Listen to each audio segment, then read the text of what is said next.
Dear students, hope you are fine. My today's topic is English grammar and the lesson is adjective degree of comparison. আমরা শিখছি degree চেঞ্জের কিছু বিশেষ নিয়ম। একই শ্রেণীর একটি প্রাণী বা বস্তুর সহিত অনেক প্রাণী বা বস্তুর তুলনা বোঝাতে কম্পারেটিভ ডিগ্রি শেষে অ্যাডজেক্টিভের পরে than any other or than all other ব্যবহৃত হয়। কি বললাম? একই শ্রেণীর একটি প্রাণী বা বস্তুর সহিত অনেক প্রাণী বা বস্তুর তুলনা বোঝাতে গেলে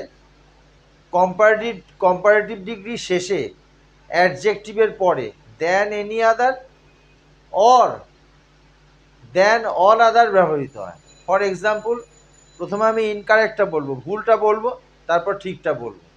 the elephant is the larger